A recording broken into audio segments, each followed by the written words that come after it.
Hey, once again, it's Black Vader, aka I am Michael, with another reading of the code. You can get the code at producejustice.com, written by Neely Fuller.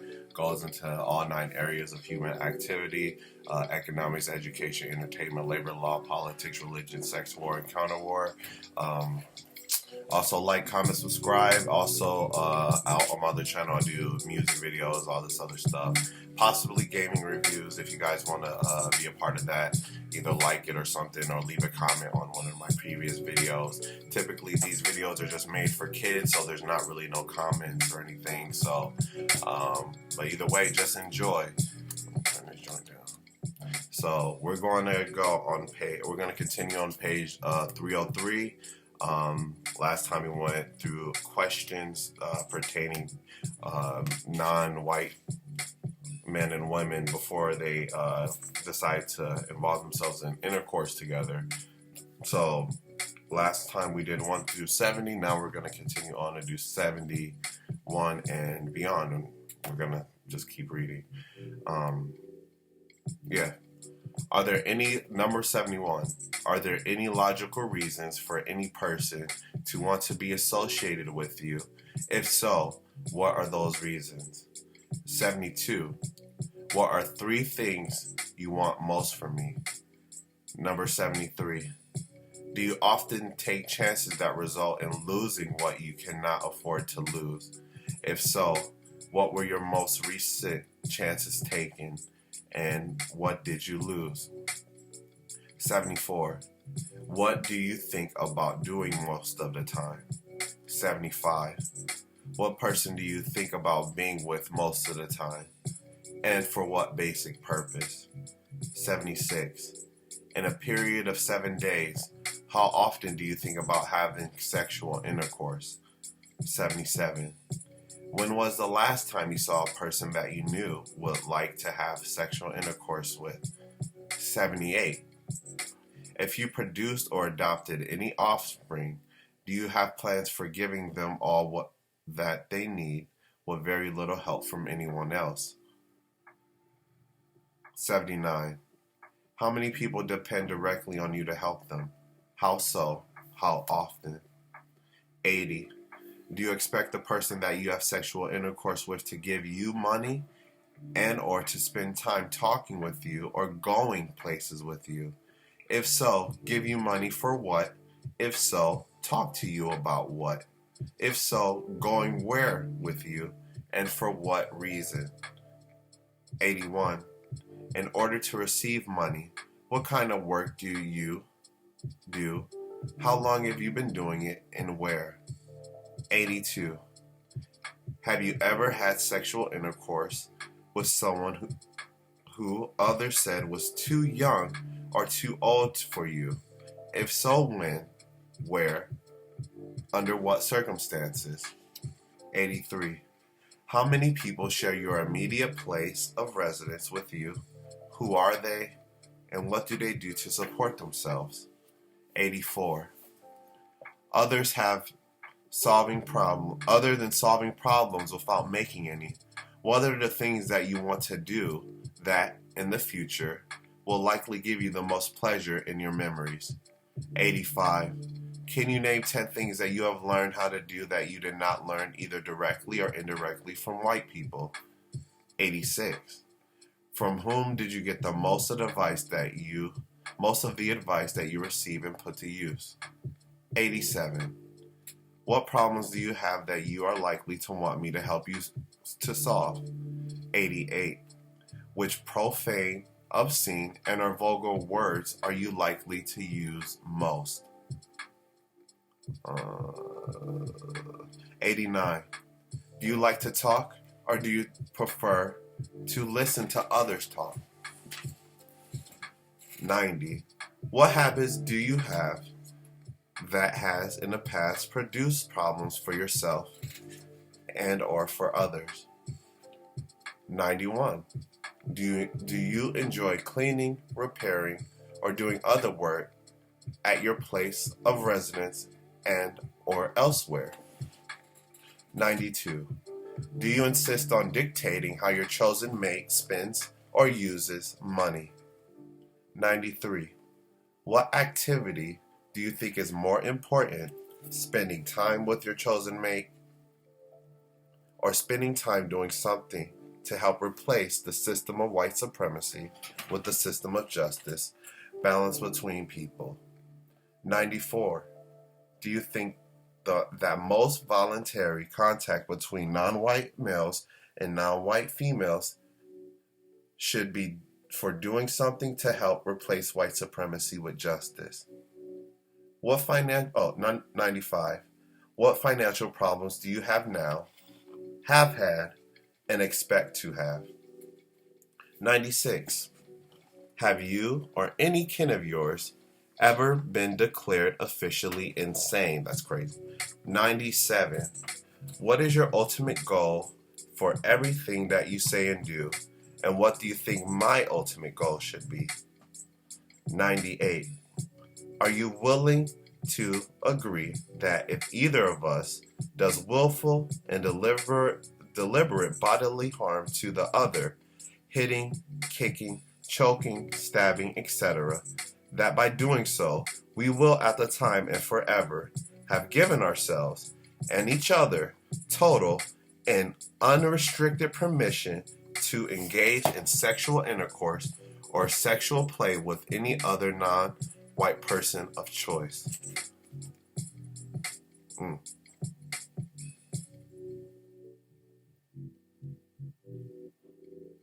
99.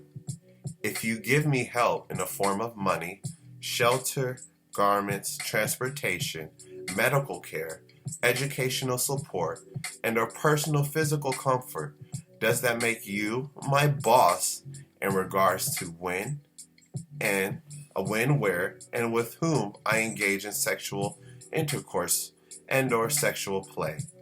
100. What do you think about most when you are in my presence? 101.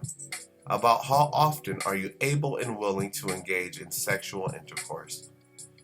102. How many offspring would you like to have? When and by whom? 103. What is your greatest disappointment? 104. Are you lonely? 105. What are the things that excite you most? 106. What are the things that bore you most? 107. Are you extremely attached or devoted to someone who is kin to you? If so, how? 108. What is the greatest number of persons with whom you engage in sexual intercourse within a 1-day period, a 2-day period, a 7-day period, a 30-day period, a 60-day period, a 90-day period, a 300-day period? 109. Have you ever engaged in sexual intercourse while being observed by others who were or were not also engaged in sexual intercourse? 110. How many sexual mates for sexual intercourse and or sexual play do you wish to have, and that you think are entitled to have in the future? 111. Are you exactly like the quality of person that you would want your most greatly regarded kin to marry? If so, why? If not, why not? 112. What do you regard as being the most stupid or the most insane thing you have ever done? 113. What are your favorite mind and bodybuilding activities? 114. What was the age of the youngest person that you had sexual intercourse with? And what was your age at the time? 115. What was the age of the oldest person that you have ever had sexual intercourse with? And what was your age at the time? 116. In matters of sexual intercourse and or sexual play, do you prefer a person older than yourself or younger? If older, how much older? If younger, how much younger? 117. What are the things that you like and dislike about marriage? 118. If you are sexually attracted to a person, are you willing to engage in sexual intercourse with that person while knowing that the person is in a serious sexual arrangement with another person and that the person will continue to do so? 119. What are the memories that you have that you will continue to think about most and were the most enjoyable? 120. What subject matter that is written or pictured do you guys enjoy most? 121. Before we continue to ask and answer any more questions about each other, do you think we should see each other naked? If so, when and where? 122. Have you ever attempted to have simulated sexual intercourse or play act sexual intimacy with a creature or with a thing, not a person? 123. What is the worst thing that someone has said about you that you know is true? No, number 124. What is the worst thing that someone has said about you that you know is not true? 125. Does your religion allow a female to have many husbands or a male to have many wives? 126. What crimes have you been accused of, and what crimes have you been a victim of? 127. What is your best skill? 128.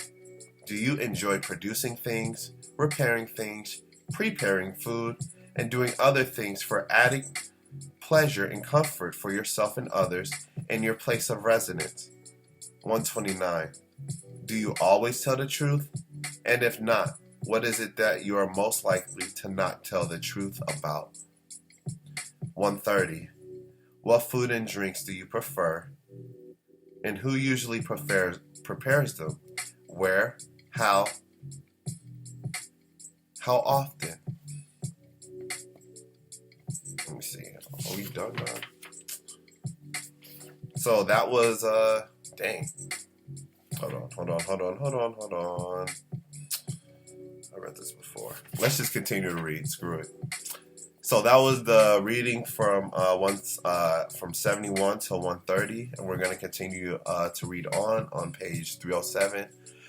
Basic purpose for the aforementioned: to minimize conflict, confusion, jealousy, hypocrisy, and misunderstanding in all matters that involve sexual intimacy between non-white males and non-white females during the existence of the system of white supremacy racism, to help produce more honesty and more effective counter-racist thought, speech, and action that involve sexual intimacy between non-white males and non-white females during the existence of the system of white supremacy, to help avoid the promotion of diseases and/or the production of unwanted offspring, while at the same time helping to promote counter-racist thought, speech, and action through sexual intimacy that is self-controlled, trustworthy, predictable, more relaxed, and with results that are less harmful both physically and mentally. Notes: the aforementioned compensatory suggestions are to be used only by non-white males and non-white females, and only as a means of establishing a basic initial compensatory counter-racist interaction with each other when they desire to also include sexual social intimacy that is non-hypocritical, less confusing, and generally more constructive. It should be understood that, according to compensatory logic, there is not, nor should there be, any limit with regard to the total number of non-white people that a non-white person chooses to interact with in regards to the aforementioned form of compensatory sexual social intimacy activity. In addition, the person that one chooses to interact with today may or may not be the same person that he or she interacts with the next day or many days later. Before any non-white people engage in sexual intercourse with each other for the first time, they should make absolutely certain that they have enacted all of the requirements of the compensatory counter-racist sexual social intimacy code as agreed upon with that particular person. It is important for all persons who agree to enact this form of compensatory counter-racist sexual social intimacy understand and support all of its parts, and to do so without conflict or confusion. According to compensatory counter-racist logic, there is not and should never be any social or sexual stigma associated with any part of the aforementioned compensatory counter-racist sexual social intimacy code. That should be the title. People who engage in sexual intercourse and or serious sexual play with each other should never be strangers to one another. Each person should know as much about the other person as he or she knows about himself or herself, and maybe more. Explanation. The words "I didn't know" are words spoken too many times in regards to sexual arrangements that involve non-white people, particularly with each other. Examples: I didn't know you were married. I didn't know you had other children. I didn't know you were in prison before. I didn't know you didn't have a job. I wish I knew blank. If I had known blank. I didn't know, I didn't know, I didn't know. Name calling, cursing, crying, threats, assaults, killing. According to compensatory counter-racist logic, interactions like this should never happen in sexual mateships that involve a non-white person. Everything that is possible to be known should be known before the first act of intercourse or serious sexual play. Known thoroughly, nothing hidden, no surprises. No disappointments coming out of expectation. Absolutely no secrets of any kind. The result should be less misunderstandings, less conflicts, no jealousy, more trust, no unpleasant surprises, more constructive interaction, no deception, no hypocrisy, no disappointments based on expectations, and no more pain-filled expressions of "I didn't know." Many conflicts and much confusion has proven to be the result of people not knowing enough about his or her chosen mate before the first act of sexual intercourse or sexual play. Everything worth knowing should be known by everyone involved in advance of the first hint of sexual intercourse. Know and understand that the words "I didn't know" should not be a part of any sexual mateship that involved a non-white person. Never, ever, and never. Therefore, before the first act of sexual intercourse and or sexual play with any person, for the first time with that person, try to get that person to agree that you both will ask and answer every question that you will likely ever ask each other. These questions and answers must be truthful and voluntary. There should be no question that should not be asked or answered. The answer may be, in fact, "I don't know." If that is the truthful answer, it must be accepted as such. The answer to another question may be, "I can't answer that question without gossiping about other people, and I cannot do that." That too is the correct way to answer that question and is acceptable. Notes: all questions and answers must be acceptable to the person involved. Truth is an absolute necessity. Anything said that is not true must end any possibility of any future sexual intercourse and or sexual play between the persons involved. This is not only applies to the first act, but any subsequent acts of sexual intercourse. There should be no limit to the total number of questions asked and answered. There must be an agreement that any questions not answered and any questions not asked must not be asked again after the first act of sexual intercourse or sexual play.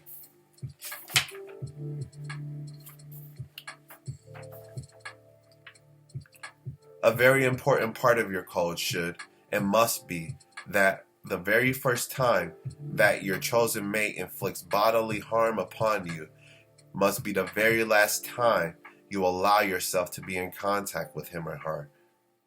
First time, last time. No contact after the first time, either directly or indirectly. No talking, no message sending, ever, and never. Make this known to your chosen mate long before there is any sign of the very first argument, disagreement, dissatisfaction, disappointment, or slightest discontent. Make it known that there will be no second guessing and no second chances. First time, last time, absolutely. It is over, finished, complete, fixed. No contact, no conflict. This part of the compensatory counter-racist code should apply everywhere, at all times, and forever. So that was my continued reading into Area 8 sex from the questions from 71 to 130 and a little more after that. So we're going to continue to read the compensatory counter-racist sexual social intimacy code. I think yeah. So are we even close to being done? Nope, not even close. We're still letting it ride. So, thanks to everyone who continues to watch, support the movement videos, all that other jazz. I just want to say thanks to everyone who's a part of the journey, the vision, the yada, yada, yadas. And it's Black Vader. See you guys again. Peace.